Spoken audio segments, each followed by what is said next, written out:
정치 현안에 대한 이야기 나눠보겠습니다. 어서 오세요. 네, 안녕하세요.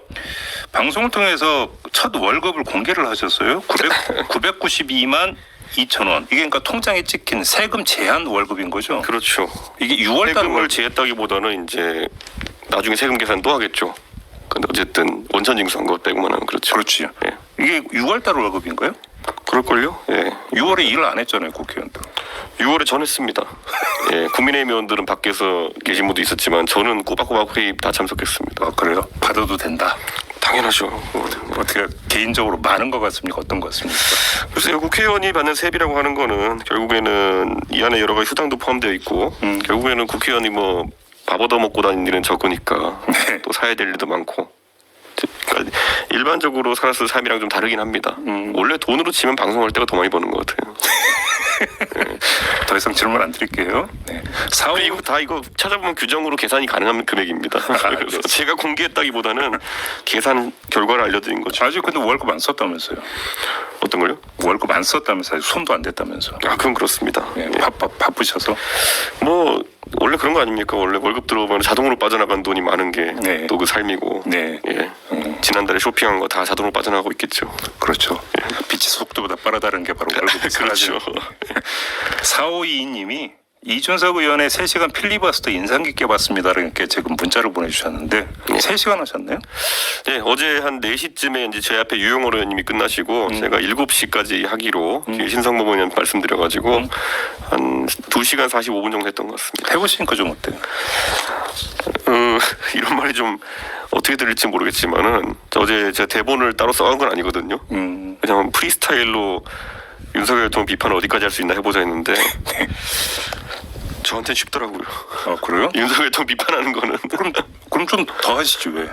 그 뒤에 이제 이게 시간이 확정적이지 않으면은 아, 근데 필리버스터 할 때 네. 보통 이제 이렇게 이제 순서는 정하잖아요. 네, 예. 근데 그러면 A 의원은 몇 시간 이렇게 혹시 이제 시간도 그러니까 미리 이렇게 약속을 합니까? 뭐 경우에 따라 다릅니다. 의원님들 중에서 예. 그런 게 협의가 되는 분이 있고 아니면 본인도 이게 사실 내용은 준비했지만 읽는데 얼마 걸릴지 모르는 분들이 있거든요. 그렇죠. 그러면 또 그런 건 길어지기도 하고 근데 보통은 나 몇 시간 정도 하고 싶다라고 얘기하십니다.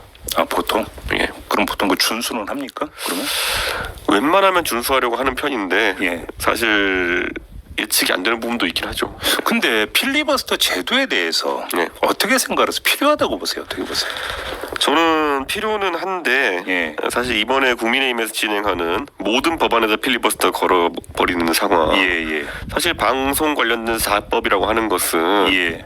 한 패키지거든요. 근데 이거를 분절해가지고 이제 4번 필리버스터 하겠다는 거는 필리버스터란 제도의 취지를 좀 오히려 희화화하는 게 아니냐 그런 생각입니다. 그래요. 근데 아무튼 그럼에도 불구하고 필리버스터 하면 일단 중단시키고 법안 하나 처리하고 또 네. 필리버스터하고 또 중단시키고 처리하고 이렇게 이제 계속 가잖아요. 예, 그리고 이제 국회를 통과해도 윤석열 대통령 거부권 행사할 거 아닙니까? 그렇죠. 100%라고 보시죠. 100%죠. 예. 그럼 그 다음엔 어떻게 되는 겁니까? 그래서 이제 제가 이번에 저희 과방위에서 이 법안들이 빠르게 처리될 때 네. 제가 저희 위원회 의원님들한테 실제로 이 법 개정이나 이런 게 안 되면은 네. 결국 뭐 범야권에서는 방송 장악이라고 표현하는 그런 것들이 순차적으로 이루어질 텐데 오히려 다른 특검법이나 여러 가지를 놓고 바터를 해야 되는 부분도 있지 않느냐. 바터. 예. 그 여지가 있었다고 보세요? 지금 이번 회기에 올라와 있는 게 노란봉투법과 그리고 특검법 그리고 뭐 이런 것들이 다 올라와 있었기 때문에 저는 충분히 이 안에서 조정을 해볼 만한 필요성이 있었고 네. 처음에 솔직히 한동훈 대표가 되기 전까지는 한동훈 대표가 되면 좀 달라지겠다라는 기대가 컸었죠. 의원님도 그렇게 기대를 했었다는 겁니까? 왜냐하면 여기서 좀 특별한 존재가 껴든 게 장해찬 전 최고위원의 전당대회 때 그런 어떤 증언을 인해 가지고 여론조성팀. 예, 갑자기 한동훈 특검 같은 것도 테이블에 진지하게 올라오기 시작했어요. 그럼 이런 것들이 바터의 대상이 될 수 있겠구나라는 기대가 있었고 네. 한동훈 대표도 당연히 윤석열 대통령과 나는 다르다라는 차별화를 하러 갈 줄 알았거든요. 네. 근데 이게 반복되는 게 예전에도 총선 과정에서 막 하더니만은 서천에서 갑자기 눈밭에서 간호사의 굴욕 이거 인사 한번 하지 않았습니까? 지금도 보면은 대통령과 진지하게 각을 세울 생각이 저는 한동훈 대표가 아직 없다. 별로 없다. 라는 생각을 합니다. 그래요. 여기서 잠깐만 샛길로 빠져가지고 그 장해찬 최고 얘기했길래 네. 이른바 그 댓글팀 예. 내지 여론조성팀 예. 관련해서 이제 의원님도 저희 방송에서 운만 떼시고 예. 그냥 가버리시고 예. 또 다른 데에서 여권 유력 인사로부터 들었다는 말씀까지는 하셨어요. 예. 그 누군지는 혹시 얘기할 수는 없나요? 뭐 제가 항상 얘기했듯이 네. 저는 면책 특권 있는 자리에서 이미 얘기했습니다. 그래요? 예. 알겠습니다. 넘어가고요. 이진숙 후보자는 어떻게 평가하십니까? 우선 여러 그 개인적으로 문제된 부분, 네. 법인카드나 이런 부분은 제가 봤을 때는 납득할 만큼 소명이 안 되고 있습니다. 그렇게 보시고. 예, 그렇게 되고 있고 정책적인 능력 검증에 있어서 저는 이진숙 후보자에게 계속 물어봤어요. 그러니까 MBC가 만약 본인 인식대로 좌파 노조의 본거지다, 뭐 이런 인식이 있으시다면은 이거를 뭐 교정하겠다는 것인지, 어떤 물리적인 방법으로 교정하겠다는 것인지. 예. 뭐 그러면 예를 들어서 사장 선임할 때 언론 노조 출신을 배제하고 하겠다는 것인지 뭐 이런 것들을 구체적인 걸 좀 물어봤는데 답을 못 하시죠. 그러니까 제가 봤을 때는 오히려 그렇게 하려고 하는구나라는 의심을 갖게 하는 거거든요. 예. 그러니까 개인 신상에 대한 의혹도 제대로 소명을 못했고 정책 자질도 뭔가 좀 부족해 보이고. 그렇죠. 저는 이제 저희 위원회에 그 노종면 의원님이나 네. 뭐 이런 분들이 굉장히 그 개인 법인카드나 이런 의혹에 대해서 소위 빵 논란 이런 것에 대해서는 준비를 잘 해오셨기 때문에 그 부분에 대해서는 최대한 노정면 의원님이나 아니면 이정원 의원님 그리고 뭐 의원들이 하시기에 제가 뭐 그거는 잘 봤고요. 그래서 일부러 정책질에 좀 집중하셨던 거. 정책질인데 제가 무슨 뭐 뜬구름 잡는 얘기한 게 아니라 시나리오들을 물어봤거든요. 만약에 방통위원장이 되시면은 예. 이러이런 일을 할 것이냐 예. 안 할 것이냐 이런 거를 미리 체크를 해본 건데 답을 안 하시는 걸 봐서 하실 것 같은데요. 청문 경과 보고서 채택 가능성 거의 없다고 봐야죠. 없다고 봅니다 저는. 예. 아까 말했던 것처럼 예. 그 빵 논란 소위 예. 법인카드 논란 이런 것들이 해소가 안 된 상황에서 예. 우리 위원회가 그 단계를 넘어서 가지고 적격을 내긴 어려울 것 같습니다. 그래요. 예.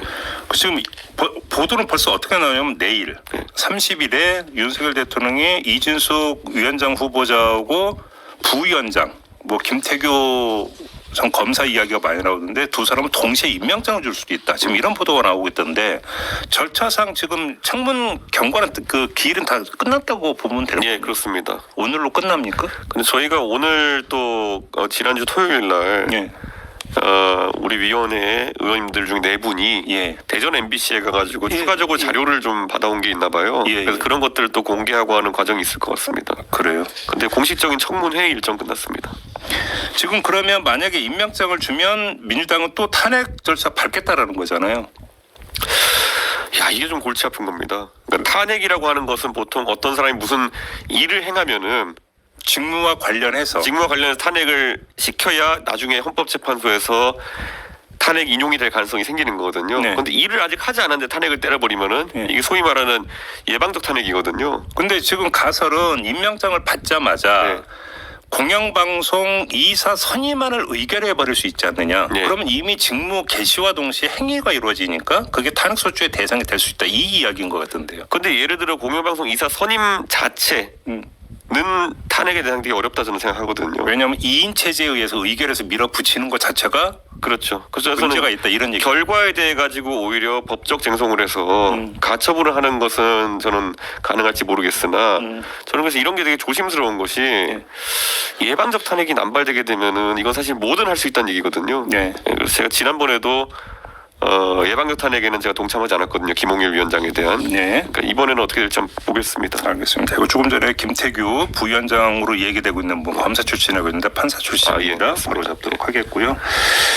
알겠습니다. 그 정치권 얘기 아까 한동훈 예. 대표에 대해서는 좀 일단 약간 기대는 있었다고 봐. 다를 거라는 기대는 있었다고 말씀하셨는데 지금 행보는 그렇지 않다라는 것이죠. 그러면 뭐 본인이 직접 본인은 뭐 해병대 특검이나 이런 것에 대해서 전향적인 자세를 보일 것처럼 했잖아요. 최상병 특검법을 발의해야 된다고 촉구하셨죠, 의원님이. 그래서 저희가 얘기하는 게 뭐 한동훈 위원장이 민주당 특검하는 이래서 안 되고 저래서 안 되고 이런 얘기 하는데 제가 그래서 천하람 원내대표를 한번 살살 꼬셔봤거든요. 뭐 어떻게 해요? 천하람 의원이 한번 그 한동훈 위원장이 말하는 내용이 뭔지 파악해가지고 네. 그걸 우리가 법안을 내보자. 어, 예. 그랬더니요. 정확히 한동훈 위원장이 바라는 게 뭔지를 파악할 수가 없었습니다. 대법원장 추천 얘기했던 거 아니에요? 그것만 넣어서 하면 되냐 물었는데 또 그거는 답이 없어요. 아, 답을 안 합니까? 지금 저희가 계속 공개적으로 묻지 않습니까? 예. 한동훈 위원장이 만약에 지금까지 했던 말들을 조합해가지고 네. 그대로 그러니까 아까 말씀하신 것처럼 대법원장 추천 특검을 내면은 한동훈 대표와 그를 따르는 17인 정도로 알려진 사람들이 이거에 통과에 협조하겠느냐? 거의 한 2주째 물어보는데 답이 없습니다. 그 지난주에 그 재표결이 있었잖아요. 예, 재선특검법. 지금 국민의힘에서 3명의 이탈이 나왔다는 거잖아요. 예. 어떻게 분석을 하십니까? 안철수 의원님은 이번에도 왠지 저는 예, 찬성에 참여했을 것 같고요. 나머지 2명이 지금 오리무중 아닙니까? 그렇습니다. 그래서 저도 누군지 참 궁금한데요. 예. 오히려 그분들이 잘 활동하기 위해서 그 안 밝히는 게 낫다. 너무 명단을 파헤치지 말죠. 근데 그 이 현상을 어떻게 해석을 하세요? 그러니까 이걸 두고 이제 국민의힘 원내 지도부는 당황한 것이 역력해 보입니다. 그렇기 때문에 표결에서 예. 그 제2결이기 때문에 이걸 가를 써야 되는지 부를 써야 되는지 착각했다. 예, 그렇게 주장했죠. 이건 오히려 우리 의원들이 바보예요 이렇게 얘기하는 건데 그거를 이제 핑계 삼고 있거든요. 네. 저는 그렇다기보다는 실질적으로 국민의힘 내에서도 의원들 사이에서 이거 어차피 계속 도돌이표 같이 계속 특검법은 조금씩 수정에 제출될 것인데 할 때마다 그거 당에 대한 여론이 나빠지는 것을 체감하고 있는 의원들의 조금씩 반응한 것이 아닌가 생각합니다. 그러면 아무튼 최상병 특검법으로 한정해서 얘기했나면 한동훈 대표는 별로 뜻이 없는 것 같다. 그냥 이렇게 좀 보시는 거죠? 저는 지금 예. 냉정하게 말하면은 뭐 정종식 정책위 의장을 유임하느냐 마느냐 갖고 벌써 줄다리기 시작한 것 같거든요. 저는 한 일주일 정도 후에 그런 거 사파 싸움이 될 줄 알았는데 시작과 동시에 된 것 같아요. 네. 저는 드디어 이제 벌써 시작됐다고 보세요? 참교육되고 있다. 한동훈 대표가 예, 참교육되고 있다? 예 그런 생각이 듭니다. 그럼 바로 이건데 그냥 그 지금 정책위 의장은 대표 임명 대상이잖아요. 그렇죠. 이거는 근데 뭐 대표가 바뀌었으면 예. 상례상 예. 형식적으로 일단 사의 표명하는 게 사실은 맞는 거 아닌가요? 뭐 사의 표명 안 해도 그냥 임명해버리면 땡입니다. 그러니까요. 예, 그래서 사의 표명을 안 하는 걸 어떻게 해석을 하세요? 그게 지금 참교육이라고 보시는 겁니까? 참 특이한 게 있는 게 뭐냐면요. 요즘 들어서 제가 과거를 반추해 보면은 국민의당과 국민의힘이 합당할 때 네. 그때 안철수 의원 쪽이 최고위원 2자리 달라고 그렇게 요구해가지고 예. 2자리를 안 주려고 했는데 나중에 대통령이 주라고 해가지고 줬거든요. 네. 근데 그때 안철수 의원 추천했던 최고위원이 국민의당 측 인사가 아니라 정점식 의원이었거든요. 예. 요즘 들어서 안철수 의원은 조금 미안해지는 게 그때도 그러면은 안철수 의원도 뒤에서 참교육 당하고 계셨던 것인가. 네. 그래요? 네, 그래가지고 정점식 의원님은 왜 이렇게 자주 이런 판에 등장하시는 거냐. 그때도 그러면 안철수 의원이 정점식 의원을 추천한 것이 아니라 대통령이 이준석 감시하라고 이제 최고위원회에 합당을 하면서 겸사겸사 국민의당 목 신척해가지고 정점식 의원을 끼워넣으려고 했던 거 아니냐. 근데 정점식 의원과 윤석열 대통령 그렇게 친합니까? 검사죠 검사. 예, 검사 출신이죠. 예. 그런 인연으로? 그리고 실제로 되게 친하신 걸로 알고 있습니다. 실제로도? 예. 어느 정도로 친한데요? 이런 것들로 보면 알겠죠. 예, 그래요? 계속 중요한 시점에 인사를 하는 걸 보면은. 근데 지금 국민의힘 최고위원회의가 지금 9명으로 구성이 되잖아요. 예. 그래서 정점식 의장이 어떻게 되느냐에 따라서 한동훈 세력이 이른바 과반이 되느냐 안 되느냐가 갈린다고 하던데 그게 그렇게 중요합니까? 그렇게 중요하다기보다는 저는 한동훈 대표가 이걸로 필요 이상의 시간 끌 필요 없다. 그냥 임명해버려라? 그냥 임명해버리고 예. 그 조항이 원내대표와 협의하라고 돼 있을 텐데요. 네. 그거는 정책에 대해서 능력이 없는 사람을 임명할 것에 대비해가지고 예. 상의를 좀 해보라는 거지. 뭐 이게 대표의 임명권을 사실상 원내대표가 비토할 수 있다 이런 정도는 아닙니다. 그렇기 때문에. 장해찬 전 최고는 이게 이제 그 과거에 이제 국민의힘 원내대표 러닝메이트였잖아요. 네. 원내대표의 소관인 것처럼 그 주장을 하던데 이건 어떻게 평가를 하세요? 오히려 예전에 이제 지명직 최고위원이 2명이던 시절이 있었습니다. 지금 1명으로 줄었거든요. 네. 그러니까 대표의 지명직 몫으로 보는 것이 오히려 맞죠. 오히려? 예. 그러면 하여간 지금 이 국면은 한동훈 대표에 대한 참교육 시간이다 이런 말씀이신가요? 그냥 계속 그럴 것 같은데요. 계속? 예. 윤석열 대통령 특징이 뭡니까? 예. 뭐 이런 그 거부권 같은 것도 그렇고. 그런데 아까 지금 말씀 최상병 특검법도 그렇고 보면 지금 한동훈 대표도 진검승부할 생각은 없는 것 같다는 그 취지로 말씀하셨잖아요. 그렇죠. 그러면 굳이 그러니까 저기 참교육하면서 각을 세울 이유는 또 뭐가 있을까요? 친윤 쪽에서는? 제가 봤을 때는 그냥 싫은 거예요. 예. 뭐 노선 이런 문제가 아니라 이런 건 저희가 더 이상 이제 방송에서 전파낭비할 필요 없는 게 예. 대선과 지선을 이긴 당대표를 쫓아낼 뭐가 있느냐. 그냥 싫은 거예요. 아, 그냥 심정적으로 싫은 거다. 네. 한동훈 대표는 버틸 수 있을 거라고 보십니까?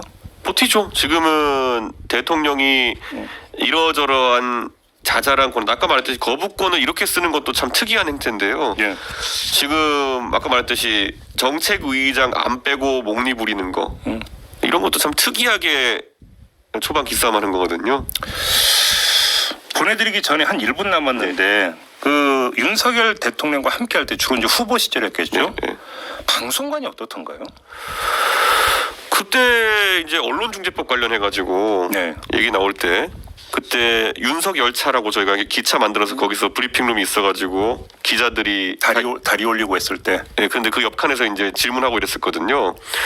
그때 마침 질문한 기자가 MBC 신수아 기자로 기억하는데 언론중재법 어떻게 하냐 그랬는데 그때 당론과 다르게 뭐 이건 망할 때까지 무슨 뭐 책임 물려야 된다는 취지로 말씀하셔가지고 제가 황급히 옆칸에서 달려나가가지고 김병민 최고위원 그 당시 선 제끼고 가가지고 아 이거는 후보가 좀 말씀을 잘못하신 것 같다 이렇게 정정했던 기억이 있거든요. 그 증발적 사고가 강하다 이렇게 보면 되는 거겠네요. 그때 뭐 김건희 여사에 대한 오보가 많았다 이렇게 주장하시면서 언론은 좀 약간 이런 거 책임져야 된다 이런 취지로 하셨던 걸 봐서 규제 일변도다 이렇게 봅니다. 알겠습니다. 마무리하죠. 고맙습니다, 의원님. 감사합니다. 이준석 개혁신당 의원과 함께했습니다.